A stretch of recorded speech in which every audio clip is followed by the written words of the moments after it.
목회를 하면서 가장 힘들었던 순간이 언제였냐고 물으신다면 저는 주저없이 대답하겠습니다. 하나님께서 제 곁에 있던 어떤 사람과의 관계를 정리하라고 말씀하셨을 때였습니다. 그분은 저를 정말 아껴주시던 분이었습니다. 신학교 시절부터 저를 후원해 주셨고 힘들 때마다 격려해 주셨으며 목회 초기에는 든든한 버팀목이 되어 주셨습니다. 하지만 기도 중에 하나님께서는 분명하게 말씀하셨습니다. 이제 그 관계를 정리할 때가 되었다. 처음에는 제 착각이라고 생각했습니다. 이렇게 좋은 분과의 관계를 왜 끊으라고 하시는지 이해할 수 없었습니다. 하지만 기도할 때마다 같은 음성이 들렸고 말씀을 읽을 때마다 같은 확신이 왔습니다. 그때 깨달았습니다. 하나님께서 관계를 정리하라고 하시는 것은 미워서가 아니라 사랑하시기 때문이라는 것을요. 저를 더 높은 차원으로, 더 깊은 신앙으로, 더 넓은 사역의 장으로 인도하시기 위해서였습니다. 그 관계를 정리하고 나서야 비로소 보였습니다. 그 관계가 저를 얼마나 제한하고 있었는지, 제 영적 성장을 얼마나 막고 있었는지를요. 사랑하는 성도 여러분, 혹시 지금 여러분도 비슷한 상황에 계신가요? 하나님께서 어떤 관계를 정리하라고 말씀하시는 것 같은데 확신이 서지 않으시나요? 그 사람이 좋은 사람이라서, 오래된 관계라서, 나를 도와준 사람이라서 더욱 혼란스러우신가요? 오늘 이 시간 하나님께서 사람을 정리하라고 하실 때 나타나는 7가지 분명한 신호를 함께 나누겠습니다. 이 말씀을 통해 여러분은 확신을 얻게 되실 것입니다. 이것이 정말 하나님의 음성인지 아니면 제 생각인지 분별할 수 있게 되실 것입니다. 그리고 용기를 얻게 되실 것입니다. 하나님의 인도하심을 따라 순종할 수 있는 담대함을 말입니다. 첫 번째, 함께 있어도 평안이 없습니다. 첫 번째 신호는 바로 평안의 부재입니다. 그 사람과 함께 있을 때 설명할 수 없는 불편함과 무거움이 느껴집니다. 겉으로는 웃고 대화하지만 마음 깊은 곳에서 평안이 사라집니다. 이것은 단순한 감정의 문제가 아닙니다. 이것은 성령님께서 여러분의 영에게 보내시는 신호입니다. 빌립보서 4장 7절은 이렇게 말씀합니다. 그리하면 모든 지각에 뛰어난 하나님의 평강이 그리스도 예수 안에서 너희 마음과 생각을 지키시리라. 이 말씀에서 평강으로 번역된 헬라어 에이레네는 단순히 조용함이나 고요함을 의미하지 않습니다. 이것은 하나님과의 올바른 관계에서 오는 깊은 내적 안정을 의미합니다. 전쟁이 끝나고 평화조약이 체결된 것 같은 모든 것이 제자리를 찾은 상태를 말합니다. 사도 바울은 이 평강이 모든 지각에 뛰어나다고 표현했습니다. 우리의 이성으로는 이해할 수 없지만 영적으로 분명히 느껴지는 평안입니다. 반대로 하나님께서 어떤 관계를 정리하기 원하실 때는 그 평안이 사라집니다. 아무리 좋은 사람이어도, 아무리 나를 도와주는 사람이어도 함께 있을 때 마음이 편치 않습니다. 이것은 성령님께서 이 관계가 하나님의 뜻 안에 있지 않다고 알려주시는 것입니다. 실제로 제가 목회하면서 만난 한 집사님의 이야기를 나누겠습니다. 그분은 20년 넘게 함께 신앙생활을 해온 친구가 있었습니다. 함께 새벽 기도를 다니고 함께 봉사하고 서로의 가정을 드나들며 친하게 지냈습니다. 그런데 어느 순간부터 그 친구와 만날 때마다 마음이 무거워졌습니다. 만나기 전에는 괜찮은데 만나고 나면 늘 기운이 빠지고 우울해졌습니다. 처음에는 자신의 문제라고 생각했습니다. 내가 영적으로 약해서 그런가? 내가 예민해서 그런가? 하지만 기도 중에 하나님께서 보여주셨습니다. 그 친구가 항상 부정적인 말을 한다는 것을요. 교회에 대한 불평, 목사님에 대한 비판, 다른 성도들에 대한 험담이 대화의 대부분을 차지했습니다. 겉으로는 신앙생활을 하는 것 같았지만 실제로는 불평과 원망으로 가득했던 것입니다. 그 집사님은 용기를 내어 그 관계를 정리하기로 결심했습니다. 쉽지 않은 결정이었지만 순종했습니다. 그리고 놀라운 일이 일어났습니다. 오랜만에 마음의 평안이 찾아왔습니다. 교회에 나가는 것이 다시 기쁨이 되었고 기도할 때 집중할 수 있게 되었습니다. 하나님과의 관계가 회복되었습니다. 사랑하는 성도 여러분, 지금 여러분의 관계들을 돌아보십시오. 함께 있을 때 평안을 잃게 만드는 사람이 있습니까? 만나고 나면 늘 기운이 빠지고 영적으로 메마른 느낌이 드는 관계가 있습니까? 그것이 바로 하나님께서 정리하라고 말씀하시는 첫 번째 신호입니다. 여러분의 평안을 빼앗아가는 관계는 하나님께서 원하시는 관계가 아닙니다. 하나님께서는 여러분이 모든 지각에 뛰어난 평강 안에서 살기를 원하십니다. 두 번째, 그 사람 때문에 하나님과의 시간이 줄어듭니다. 두 번째 신호는 영적 생활의 쇠퇴입니다. 그 사람과의 관계 때문에 기도 시간이 줄어들고 말씀 읽는 시간이 줄어들고 예배가 소홀해집니다. 처음에는 바빠서 그래라고 생각하지만 자세히 보면 그 사람이 여러분의 영적 시간을 침범하고 있습니다. 마태복음 6장 33절은 분명히 말씀합니다. 너희는 먼저 그의 나라와 그의 의를 구하라. 그리하면 이 모든 것을 너희에게 더하시리라. 먼저라는 단어가 핵심입니다. 헬라어 원문에서 프로톤이라는 이 단어는 시간적 우선순위뿐 아니라 중요도의 우선순위를 모두 포함합니다. 예수님께서는 하나님 나라를 첫 번째 자리에 두라고 명령하셨습니다. 그 어떤 관계도, 그 어떤 일도, 그 어떤 목표도 하나님보다 앞설 수 없습니다.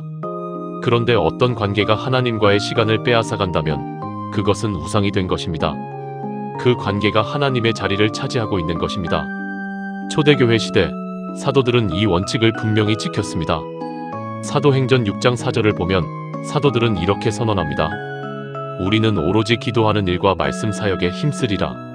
교회 안에 여러 가지 문제들이 생기고 사람들이 도움을 요청했지만 사도들은 우선순위를 지켰습니다. 다른 일꾼들을 세워서 그 일들을 맡기고 자신들은 기도와 말씀에 집중했습니다. 왜냐하면 그것이 가장 중요한 일이었기 때문입니다. 만약 사도들이 모든 사람들의 요구에 다 응답했다면 정작 가장 중요한 사역은 할 수 없었을 것입니다. 우리도 마찬가지입니다. 어떤 관계가 우리의 영적 생활을 방해한다면 아무리 좋은 관계라도 정리해야 합니다. 제가 아는 한 청년의 이야기입니다. 대학교 때 만난 친구가 있었는데 정말 좋은 친구였습니다. 함께 공부하고 함께 운동하고 서로 고민을 나누는 절친이었습니다. 그런데 문제가 있었습니다. 그 친구가 항상 주말에 약속을 잡았습니다. 토요일 저녁부터 일요일 오후까지 함께 시간을 보내자고 했습니다. 처음에는 한두 번쯤이야 라고 생각했습니다. 하지만 그것이 반복되면서 주일 예배를 빠지게 되었습니다. 새벽 기도도 나가지 못했고 성경 읽는 시간도 없어졌습니다. 그 청년은 점점 하나님과 멀어지는 자신을 발견했습니다. 기도해도 응답이 없는 것 같고 말씀이 들어오지 않았습니다. 영적으로 메말라갔습니다. 어느 날 새벽 그 청년은 눈물로 기도했습니다. 하나님, 제가 무엇을 잘못하고 있는 건가요?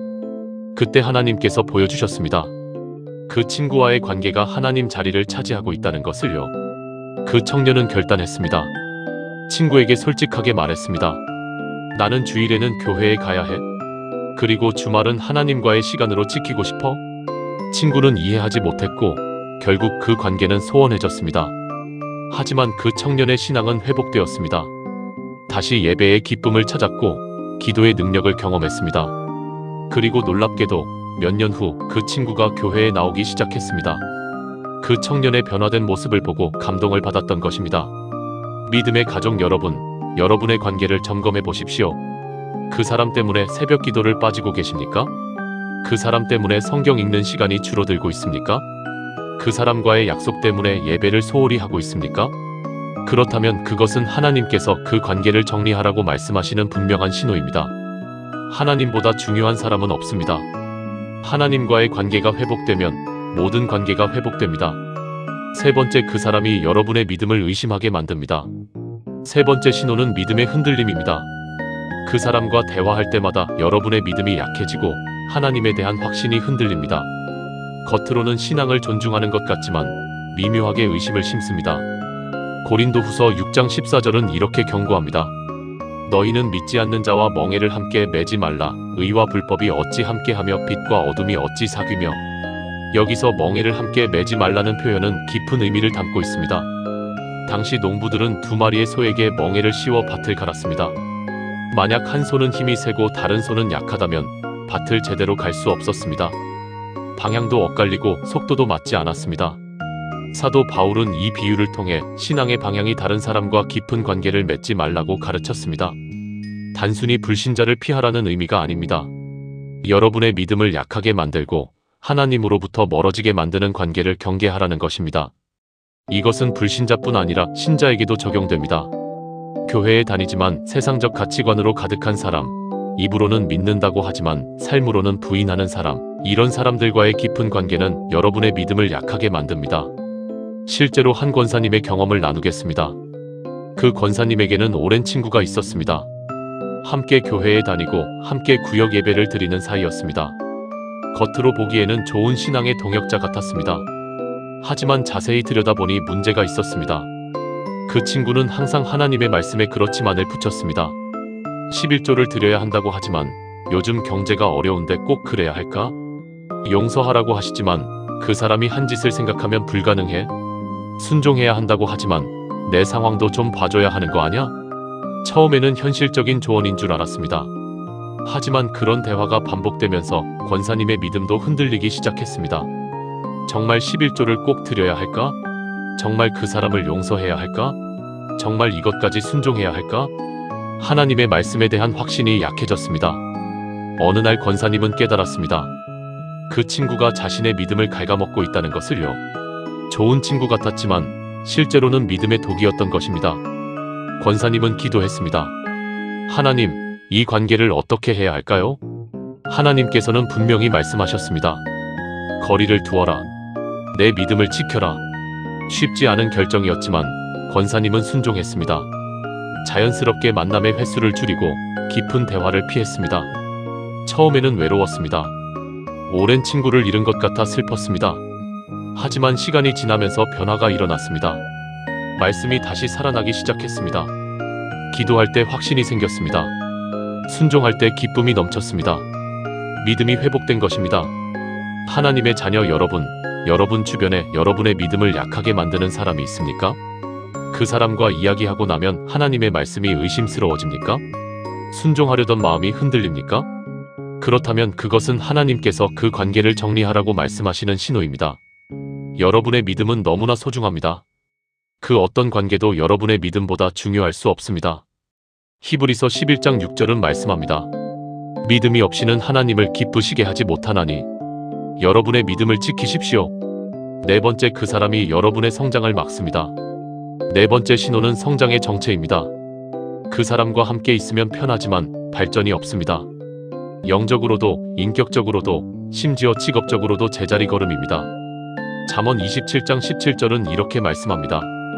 철이 철을 날카롭게 하는 것 같이 사람이 그의 친구의 얼굴을 빛나게 하느니라. 이 말씀의 핵심은 날카롭게 한다는 표현입니다. 히브리어 원문에서 하다드라는 단어는 갈다, 예리하게 만들다는 의미입니다. 칼을 숫돌에 갈 때를 생각해 보십시오. 그 과정은 편하지 않습니다. 마찰이 생기고 불꽃이 튑니다. 하지만 그 과정을 거쳐야만 칼이 날카로워집니다. 좋은 관계도 마찬가지입니다. 진정한 친구는 여러분을 편하게만 만드는 사람이 아닙니다. 여러분을 도전하고 성장시키고 더 나은 사람으로 만드는 사람입니다.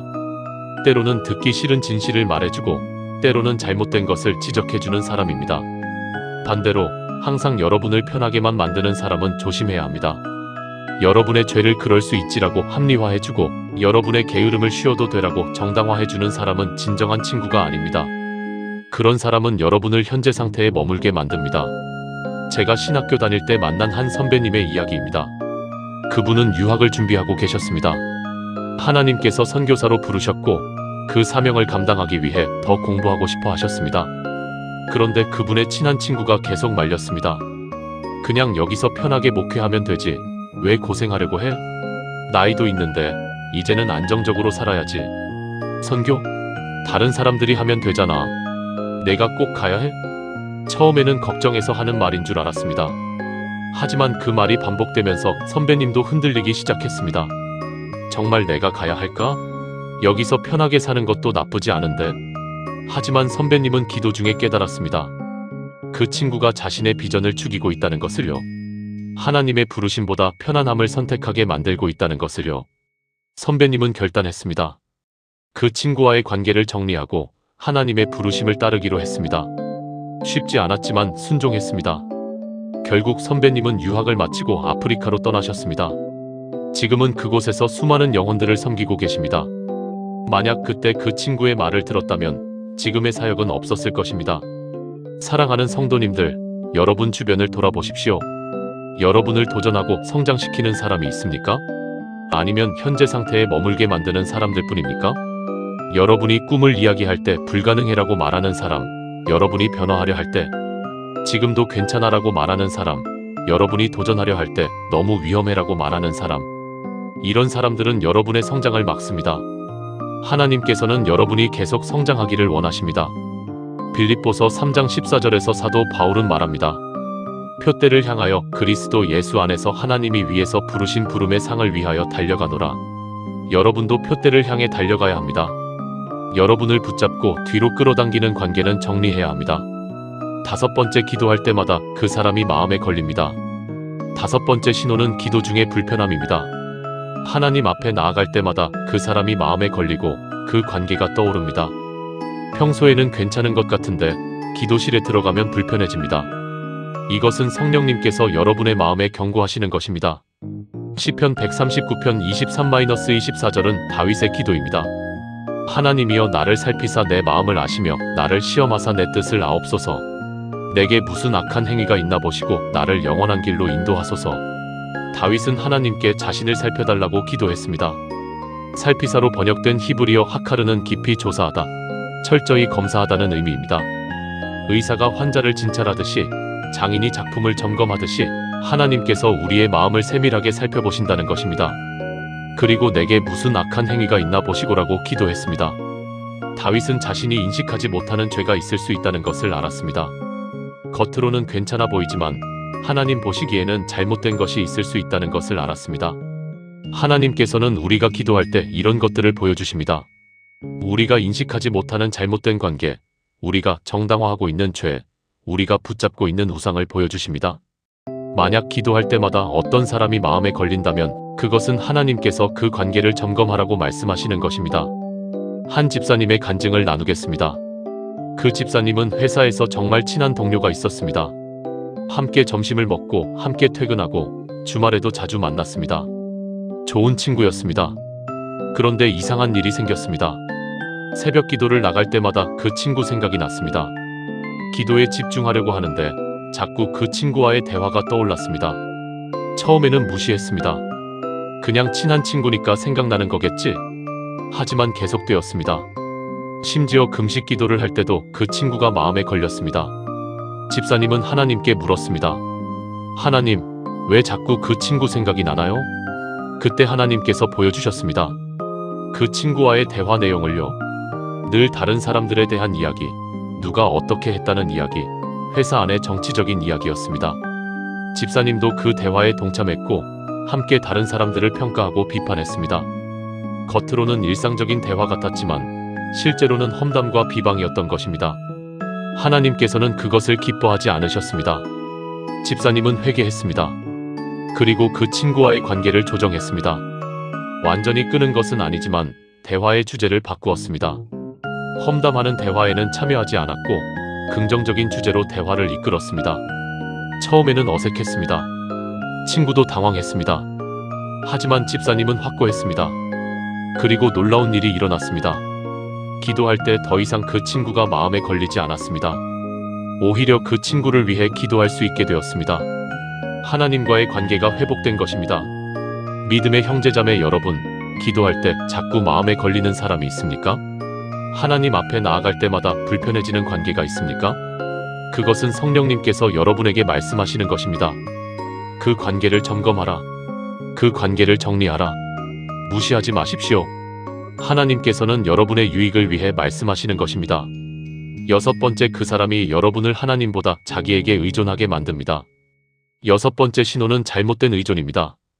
그 사람이 여러분의 문제 해결사가 되고 위로자가 되고 조언자가 되어버립니다. 하나님께 기도하기 전에 그 사람에게 먼저 전화합니다.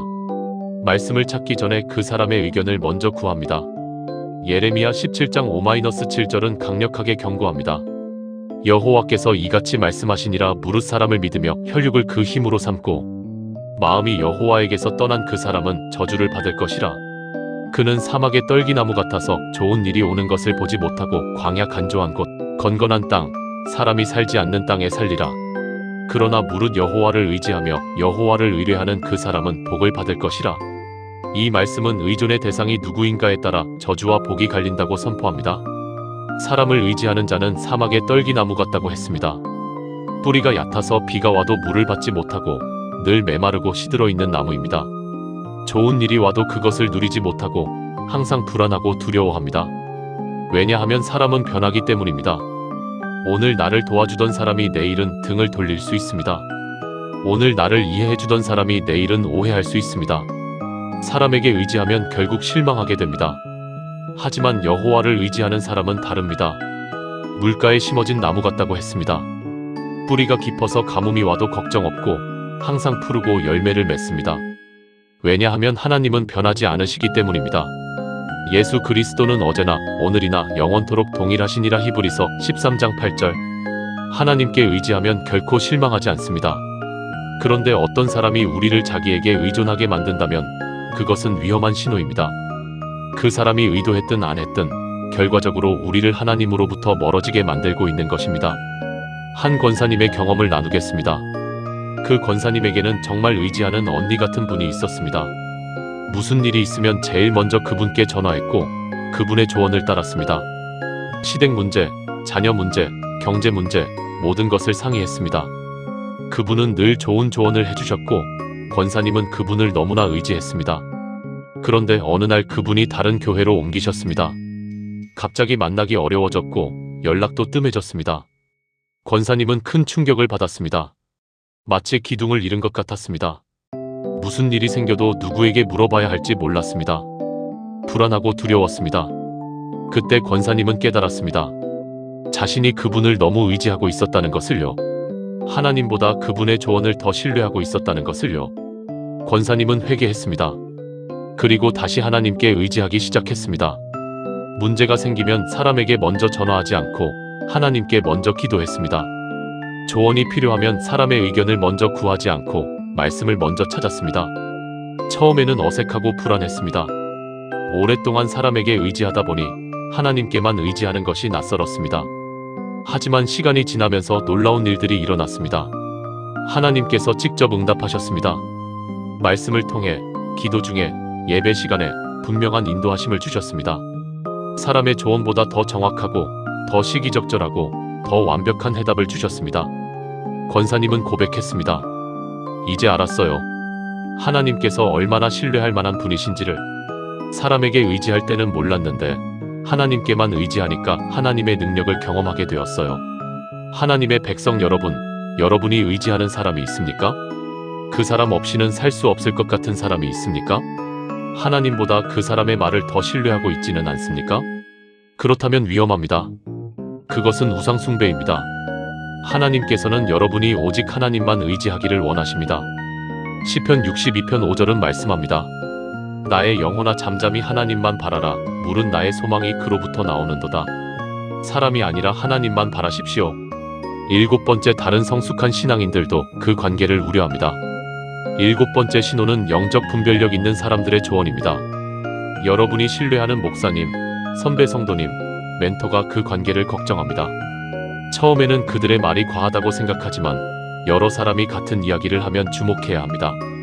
잠언 11장 14절은 말씀합니다. 무릇 지략이 없으면 백성이 망하여도 지략이 많으면 평안을 누리느니라. 여기서 지략으로 번역된 히브리어 타흐블로트는 인도, 안내, 조언을 의미합니다. 그리고 이 단어는 복수형입니다.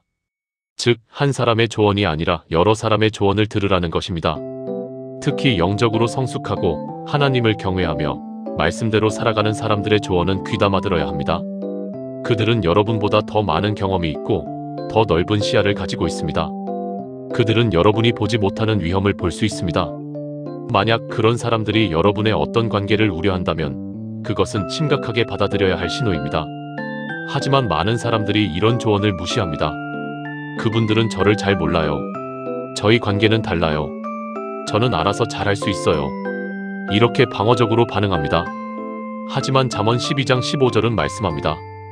미련한 자는 자기 행위를 바른 줄로 여기나 지혜로운 자는 권고를 듣느니라. 지혜로운 사람은 권고를 듣습니다. 특히 여러 사람이 같은 권고를 할 때는 더욱 귀를 기울입니다. 한 청년의 이야기를 나누겠습니다. 그 청년은 대학교 때 만난 여자친구가 있었습니다. 교회도 함께 다니고 신앙도 비슷해 보였습니다. 청년은 그녀와 결혼하고 싶었습니다. 하지만 주변 사람들이 우려했습니다.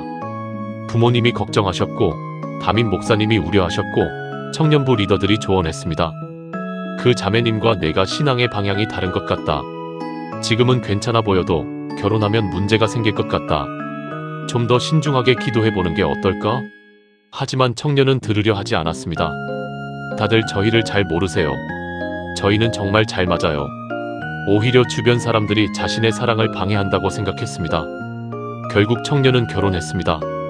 처음 1-2년은 괜찮았습니다. 하지만 시간이 지나면서 문제가 드러나기 시작했습니다. 아내는 교회 봉사를 귀찮아했고 새벽 기도를 반대했고 헌금을 아까워했습니다. 청년이 신앙생활을 열심히 하려 하면 싸움이 났습니다. 결국 청년의 신앙은 점점 식어갔습니다. 교회 봉사도 그만두고 새벽 기도도 나가지 않고 가족 예배도 드리지 못했습니다. 몇 년 후 그 청년은 눈물로 고백했습니다. 그때 주변 분들의 조언을 들었어야 했어요. 저는 제가 다 알고 있다고 착각했어요. 하지만 그분들이 보셨던 것들이 결혼 후에 다 드러났어요. 사랑하는 청년 여러분, 장년 여러분, 여러분의 관계에 대해 영적으로 성숙한 사람들이 우려를 표한다면 귀를 기울이십시오. 그들은 여러분을 해치려는 것이 아닙니다. 여러분을 보호하려는 것입니다. 특히 여러 사람이 같은 우려를 표한다면 그것은 하나님께서 그들을 통해 말씀하시는 것일 수 있습니다. 교만하게 저는 알아요라고 말하지 마십시오. 겸손하게 하나님, 정말 그런가요? 라고 기도하십시오. 하나님께서 분명히 보여주실 것입니다. 마무리. 사랑하는 하나님의 자녀 여러분, 오늘 우리는 하나님께서 사람을 정리하라고 하실 때 나타나는 7가지 신호를 함께 나누었습니다. 첫째, 함께 있어도 평안이 없습니다. 둘째, 그 사람 때문에 하나님과의 시간이 줄어듭니다. 셋째, 그 사람이 여러분의 믿음을 의심하게 만듭니다. 넷째, 그 사람이 여러분의 성장을 막습니다. 다섯째, 기도할 때마다 그 사람이 마음에 걸립니다. 여섯째, 그 사람이 여러분을 하나님보다 자기에게 의존하게 만듭니다. 일곱째, 다른 성숙한 신앙인들도 그 관계를 우려합니다. 이 중에서 한두 가지라도 해당된다면 그것은 하나님께서 여러분에게 말씀하시는 것입니다. 이 관계를 점검하라. 이 관계를 정리하라. 쉽지 않은 결정입니다. 특히 오랜 관계일수록, 가까운 사람일수록 더욱 어렵습니다. 하지만 기억하십시오. 하나님께서 관계를 정리하라고 하시는 것은 미워서가 아니라 사랑하시기 때문입니다. 여러분을 더 높은 곳으로, 더 넓은 곳으로, 더 깊은 곳으로 인도하시기 위해서입니다. 때로는 좋은 것을 내려놓아야 최선의 것을 붙잡을 수 있습니다. 때로는 편안한 관계를 정리해야 하나님의 놀라운 계획이 펼쳐집니다. 오늘 이 말씀이 여러분의 마음에 와닿았다면 댓글로 아멘이라고 남겨주세요. 그리고 이 영상이 같은 고민을 하고 있는 다른 분들에게도 도움이 될 수 있도록 좋아요와 구독 부탁드립니다. 여러분 한 분 한 분의 관계가 하나님의 뜻 안에서 아름답게 정리되고 새롭게 세워지기를 기도합니다. 하나님께서는 여러분을 사랑하십니다. 그리고 여러분의 인생에 최선의 계획을 가지고 계십니다.